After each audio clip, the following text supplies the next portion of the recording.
Burya rwose birashoboka ko waba ukoresha agakingirizo nabi.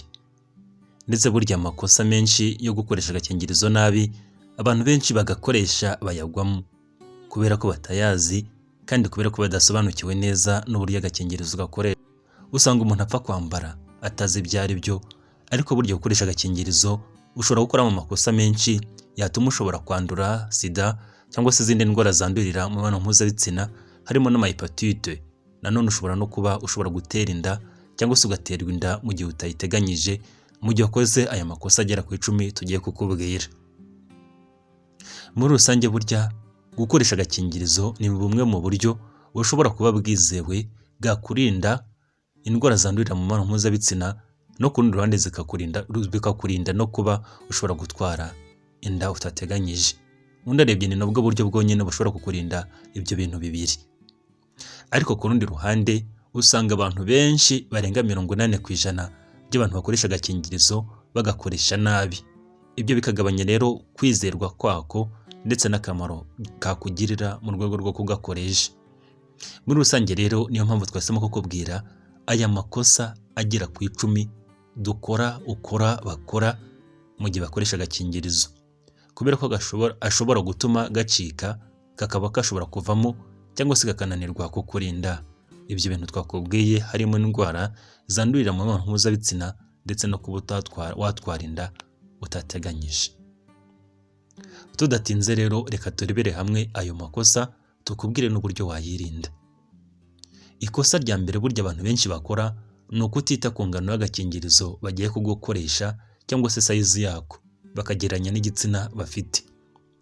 Burya abantu benshi ntabwo iki bacyitaho, ndetse akenshi nta nubwo abantu bazi ko burya udukingirizo tugira size zitandukanye. Usanga bapfa kwambara ko babonye, ntibite ku kureba ingano yako. Burya udukingirizo tugira size 3, harimo size nini, akaba harimo size medium ndetse na size ntoya. Ibyo rero ubuntu abazi ingano y'igitsina cye agomba guhitamo bigendeye kuri size y'igitsina cye uburyo ingana ndetse n'agakingirizo ari bukoreshe. Cyane cyane burya nk'ipaki ibiri mu tukingirizo tw'amasize atandukanye. Ibyo rero burya ni ingenzi cyane mu kwita ku ngano, ukabanza wasoma neza ukareba ingano y'agakingirizo ugiye gukoresha ndetse n'igitsina cyawe. Iyo rero ufite igitsina kinini ugakoresha agakingirizo gato, haba hari ibyago byinshi ko kacika, kandi niyo ukambaye wumva kakuziritse cyane, ku buryo uramutse ukoze imibonano mpuzabitsina n'umuntu udafite ububere buhagije, kagakingirizo gakora slippage cyangwa se kakaba gashobora gucika bitewe no kwikubanaho cyane kandi nta bubere buhari. Nanone burya ako gakingirizo karabangama. Ni byiza ko wambara agakingirizo kajyanye na size y'igitsina usanzwe ufite muri rusange, usanzwe ingano yawe usanzwe ufite. Nanone burya kuba ufite igitsina gito, cya gitsina gito nyine ubusanzwe wibyizeho, ukambara agakingirizo kanini, haba hari ibyago byinshi ko gashobora kwikuramo no mu gihe uri mu gikorwa. Muri rusange rero ni byiza kureba ingano y'igitsina cyawe uburyo ingana, hanyuma ukayihuza n'agakingirizo ushobora kwambara, ukareba niba kiri mu rugero rugereranyije. Icyo gihe wakwambara medium size. Waba ufite igitsina kinini cyane wakwambara size nini cyane cyangwa se large size. Nanone burya ufite igitsina gito ushaka size ntoya ushobora kwambara. Uzitegereze ku gakingirizo, udukingirizo twinshi dukunze kugaragaza size tuba turi ufite cyangwa se ingano biba byanditseho inyuma, uzakitegereza neza. Ikosa rya kabiri abantu benshi bakora igihe bambara agakingirizo cyangwa se bakoresha agakingirizo ni ukutareba expiration date cyangwa se itariki kagomba kurangiriraho. Burya udukingirizo kimwe n'ibindi bintu byinshi byo kwa muganga bigira itariki ya expiration date cyangwa se itariki bigomba kurangiriraho. Burya gukoresha agakingirizo rero karangije igihe cyangwa se karengeje ya tariki, usanga kenshi materiyeri cyangwa se ibyo tugakozemo byarashaje, ku buryo twagutera ibibazo by'uburwayi cyangwa se kakaba gashobora gucika. Mbere yo gukoresha agakingirizo rero reba itariki ya expiration date iba yanditse nyuma ku gakingirizo. Nanone burya uburyo agakingirizo kabitswe bishobora gutuma gasaza vuba cyangwa se kakaba gashobora kumara igihe kirekire bitewe n'uburyo kabitswe. nanone nabyo bigomba kubyitaho ukareba uburyo kari kabitswe. Ariko icya mbere jya ucekinga expiration date, ntugapfe kwambara agakingirizo utazi manda gasigaje cyangwa se igihe gasigaje ngo karangire. Nusanga kararangiye cyangwa se kabura nk'iminsi 5 ngo karangire, ntuzagakoreshe, uzashake akandi. Kandi usanga udukingirizo dushobora gusanga hirya no hino mu mabutike aho tutugura, utwinshi burya ushobora no gusanga twararangiye kubera ko burya niwe waraturanguye tukaza kurangiza igihe bapfa kuguhereza mu gihe ukaguze, kuko ntabwo baba bazi neza ko utari bubyiteho. Ibyo byitaho rero, cyangwa se ugenda utugure muri farumasi, nibo bajya udukingiriza kenshi tutari twarangira kandi dufite ubuziranenge, twanabitswe neza.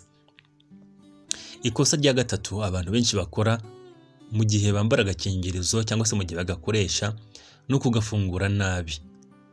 Kakaba gashobora gucika cyangwa se kakagira ibibazo, hakazamo nk'akantu kacitsemo gato, nako kakaba kagutera ibibazo. Cyane cyane burya agakingirizo uzitegereza neza gashobora gucika mu gihe urimo kugafungura, kandi uzitegereze neza nanone uzasanga hari ahantu gafungirwa. Hari abagafungura bagakoresha amenyo, ugasanga akoresheje nk'amenyo mu gihe cyo kugaca, cyangwa se agakoresha ururwara kugira ngo gacike vuba, cyane cyane mu gihe atafunguriye ahantu habigenewe. Icyo gihe rero uba ushobora kugakomeretsa ku buryo gashobora kugiramo akantu k'agakomere cyangwa se akantu kacitseho gato, kakaba utakabona ariko kakaba kagutera uburwayi. Mu gihe ufungura agakingirizo, reba ahantu gafungurirwa. Ariho ufungurira haba hari akantu gasaruyeho gato, gasharuyeho gato, ushobora kumenya ko ari ahantu ugomba gufungurira. Nanone burya irinde gukoresha nk'amenyo mu gihe ugafungura, cyangwa se inzara, cyangwa se kuba wakoresha sizo. Ikosa rya kane abantu benshi bakoresha agakingirizo bambara cyangwa se bagakoresha, nuko bashobora kukambara nabi. Uzitegereze niba warigeze gukoresha agakingirizo birenze rimwe, hari igihe wakambaye nabi, wakaloringa ku gitsina kakanga kugenda. Icyo gihe rero uba kambaye gahindurije. Burya agakingirizo kagira uburyo ugomba kukambara. Iyo ukambaye muri sideway katagomba kwambarirwamo, ntabwo kabasha kuroringa neza cyangwa se gufuripinga neza ku gitsina. Ibyo rero bituma akenshi mu gihe ukomeje kugatiriza kukambara, biba hari ibyago byinshi ko ushobora kwandura cyangwa se kwanduza cyangwa se gutera inda mu buryo utateganyije. Mbere yo kukambara banza ucekinge neza, urebe ko ukambaye mu buryo bwa nyabwo. Hanyuma rero ukambare mu buryo bwagenwe, ugenda ukaroringa ku gitsina mu buryo bwiza kandi mu buryo butarimo agahato, mu buryo utarimo guhata. Mu gihe urimo guhatuka buryo urimo kukambara nabi, ubundi kariroringa mu buryo busanzwe nta kibazo. Ikosa rya gatanu abantu benshi bakora mu gihe bambara agakingirizo, ni ukudafata kuri kariya gatwe k'agakingirizo mu gihe barimo kukambara, aho ugasanga nta sipase bashizemo. Burya rero kariya gatwe k'agakingirizo hari icyo kagenewe kandi ni ingenzi cyane ku gakingirizo, bituma kadacika cyangwa se kagire ibindi bibazo. Mu gihe urimo kwambara agakingirizo, fata kuri kariya gatwe k'agakingirizo, hanyuma ugenda uroringa ku gitsina cyawe uzamura, kubera ko burya mu gihe urimo kurangiza amasohoro ajya muri kariya gace k'imbere k'agakingirizo. Iyo rero hagiyemo umwuka uri no mu gikorwa, kariya gace karacika, ku buryo ushobora no gutera inda cyangwa se ukandura mu gihe utahafashe kugira ngo hatajyamo umwuka. Mu gihe urimo kwambara agakingirizo nanone twavuze ko ugomba gufata kuri kariya gace, kuri kariya gatwe k'agakingirizo, hanyuma ukaroringa agakingirizo ukazamura ku gitsina cyawe wakafashe uho. Nanone burya mu gihe wambara agakingirizo ujya ugenzura urebe neza ko utarimo guhatiriza. Ikosa rya gatandatu abantu benshi bakora mu gihe bakoresha agakingirizo, ni ugukoresha agakingirizo karimo amavuta cyangwa se oil based lubricants. Burya rero udukingirizo dukoze mu buryo bwinshi, haba harimo amarubrifiya cyangwa se lubrification. Buriya mu dukingirizo rero niyo mpamvu nyine wumva birabivuta byo mu gakingirizo ukabyumva. Cyane cyane burya hari abagore cyangwa se abakobwa bashobora gukoresha udukingirizo, yewe n'abagabo ugasanga bashizemo nk'amavuta kugira ngo karusheho kugira koroha cyangwa se kugira. Urabona nko mu gihe mumaze umwanya mukora igikorwa cyo gutera akabariro, agakingirizo gasa naho kumagaye. Hari akabashobora gukoresha amavuta cyangwa se izindi lotions zose bashobora kuba bafite, bakasiga kuri kagakingirizo kugira ngo kabashe koroha kandi kabasha kwinjira neza mu gitsina cy'umugore. Ariko buriya biriya ntabwo ari byo. Izo oils cyangwa se izo gels cyangwa se izo lotion ushobora gukoresha zituma gacika. Burya agakingirizo gakoresha water based cyangwa se silicone based lubricants, ntabwo gakoresha oil based lubricants. Buriya biriya bivuta ubona mu gakingirizo cyangwa se biriya bintu bigusigara ku ntoki mu gihe wakoresheje agakingirizo ntabwo ari amavuta, ahubwo burya bikoze mu buryo bw'amazi cyangwa se ari uburyo bwa silikone. Niyo mpamvu rero udakwiye gukoresha ubundi buryo cyangwa se izindi lubrifier zose ushyira mu gakingirizo kuko zakangiza. Nanone burya mu gihe ugiye kwambara agakingirizo uzajya ucekinga label cyangwa se ucekinge ibyanditse inyuma. Nabwo iyo harimo ariya mavuta hari igihe nabwo akora harimo amavuta cyane cyane nka tuno dukingirizo twa make tugura make, burya natwo ntuzadukoreshe. Hari igihe tuba turimo lubrifier zikoze mu mavuta, nazo zikaba hari ibyago byinshi ko dushobora gucika mu gihe urimo kugakoresha. Ikosa rya karindwi abantu benshi bakora mu gihe bakoresha agakingirizo ni ukudakoresha agakingirizo kugeza igihe igikorwa kirangirira. Ushobora kuba utangiye igikorwa ukakambara ukakibuka ugakubita agaturu ka mbere, ariko wajya ku ka kabiri ukakibagirwa, cyangwa se wagera mu gikorwa hagati ukaba ushobora kugakuramo cyangwa se kumva nyine kakubangamiye ukagakuramo. Burya iryo ni ikosa ushobora gukora iyo umaze kuryamana n'umuntu wundi mukaryamana mugakora nk'amaturo abiri, ugira ngo sida wayimazemo cyangwa se ukagira ngo wayivuye. Ariko burya ririya ni ikosa rwose ushobora kuba ukoze, ushobora kwandura iyo sida cyangwa se izindi ndwara zandurira mu mibonano mpuzabitsina cyangwa se ukamutera inda. Igihe cyose uri mu gikorwa ntugakuremo agakingirizo. Na turu izo arizo zose waba ugiye gukora, igihe cyose uzahore wambara agakingirizo, kandi niba turu ya mbere irangiye uzajye wambara kandi ntiwongere gukomeza cya gikorwa ucyambaye ya yindi wambara kandi gakingirizo. Niba mu ijoro mukoze amaturu 5 ambara udukingirizo 5, nibyo byiza. Mu gihe cyose igitsina cyawe cy'umugabo kigiye guhura n'igitsina cy'umugore jya wambara agakingirizo, kandi ugenzure ko igihe cyose kondomu cyangwa se agakingirizo kagumye mu gitsina cy'umugabo kugeza igikorwa kirangiye. Ikosa rya 8 abantu benshi bakoresha agakingirizo bakora ni ukongera gukoresha agakingirizo. Kongera gukoresha agakingirizo akenshi bikunze kuba ku muntu yiyengeje turu cyangwa se ugiye ku gaturu gakurikiyeho. Akenshi usanga igitsina cy'umugabo iyo umugabo arangije ukabasha abenshi bakirekera mu gitsina cy'umugore kugira ngo kibashe gufata umurego vuba. Ibyo rwose byo birakora, ariko ku rundi ruhande burya si byiza, cyane cyane nko mu gihe urimo gukoresha agakingirizo, kuko bituma wongera gukomeza ku yindi turu ukoresheje k'agakingirizo warangirijemo kandi wari wanakoresheje. Ibyo rero burya byongera ibyago byo kuba kacika, ndetse nanone bikanongera ibyago byo kuba ushobora kuba ya masohoro yawe ushobora kuyatera umugore, kubera ko kari gatwe k'imbere amasohoro ajyamo kaba kuzuye, hanyuma ugakomeza kugenda uyahata kakaba gashobora gucika ukamutera inda. Ikintu cyiza ukwiye gukora ni uko buri gihe cyose ukwiye kwambara agakingirizo gashya. Niba urangije turu ya mbere ambara kandi kuri turu ya kabiri kugeza nyine amaturu yose uri bukore. Ikosa rya 9 abantu benshi bakora mu gihe bakoresha agakingirizo ni ukutabika udukingirizo mu buryo bukwiye. Buriya nko mu butike yo muri karitsiye tutuguramo usanga udukingirizo tuvanze n'inshinge, ibirayi, imyunyu ndetse n'ibiki ugasanga biri ahantu hamwe.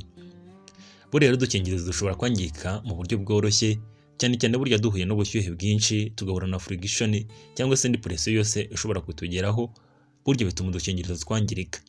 Niyo mpamvu burya udukingirizo dukwiye kubikwa ahantu hatwo hihariye, ahantu nanone burya humye cyangwa se humutse, ahantu kandi hatagera izuba, ku buryo nta n'ibindi bintu utubikana natwo. Uzirinde burya kwambara agakingirizo wabitse muri wallet cyangwa se wabitse mu ikofi, buryo kukicarira birakangiza ku buryo gashobora gucika kakaba kagutera ibibazo. N'abantu bafite imodoka burya kubika muri glove compartment, tuntu bita glove compartment, buryo kakabikamo igihe kirekire nabyo birakangiza, ntukwiye kukambara mu gihe wakabitse aho hantu. Nanone burya mu gihe cyose ntukabika dufungingirizo mu mufuka, cyane cyane umufuka w'inyuma ku kibuno, burya nabyo kutwicarira biratwangiza. Ikosa rya 10 abantu bakora bakoresha agakingirizo ni ugukuramo agakingirizo nabi. Burya agakingirizo kagira uburyo ugakuramo mu gihe umaze gutera akabariro. Kugakuramo nabi bituma amasohoro ashobora gumeneka agakwirakwira hirya no hino, ndetse mu gihe wagakuriyemo hejuru y'igitsina cy'umugore y'amasohoro akamumenekaho, haba hari ibyago byinshi ko ashobora gutwita cyangwa se risike zo kuba habaho transmission y'indwara zandurira mu mibonano mpuzabitsina ikiyongera. Mu gihe rero ukuramo agakingirizo, fata igitsina cyawe gikure mu gitsina cy'umugore, hanyuma ugakureramo hanze. Hanyuma rero ufate igitsina, ufate kuri base yako cyangwa se hejuru ku rugara rwako, ugenda ugakuramo ku gitsina cy'umugabo, dore ko iyo kimaze kurangiza gicika umurego, ugenda ukamanura neza, hanyuma rero ukazinga neza, ugakube nk'uko babikwereka ku gipapuro cyako, hanyuma ugate hagenewe kujya imyanda ariko abana batagera. Gukoresha agakingirizo neza nibwo biguha amahirwe 100% yo kuba kakurinda kwandura indwara zandurira mu mibonano mpuzabitsina ndetse no kudatera inda utateganyije. Ariko gukora rimwe muri aya makosa twakubwiye bituma ushobora guhura n'ibyo byago byombi, kuba watera inda utateganyije cyangwa se kuba wakwanduriramo indwara zandurira mu mibonano mpuzabitsina. Jya uhora ugenzura mu gihe ukoresha agakingirizo kandi wige neza kugakoresha. Ikosa wakoze uyu munsi urikosore, ntuzongere gukora cya gikorwa. Nanone burya kugenzura udukingirizo twose ugiye gukoresha ukareba ko tutarangije igihe ni ingenzi, kandi ugacekinga ko harimo umwuka. Ubundi agakingirizo iyo ari kazima ugakoraho ugakakandaho kumva ko harimo umwuka imbere. Niba uriya mwuka waravuyemo, burya kaba karangiritse, ntukazagakoreshe kagutera ibibazo. Aribwo bwa mbere ugeze kuri channel, wakora subscribe. Ndetse nanone ufite igitekerezo cyangwa se inyunganizi wabyandika hagenewe kujya comment.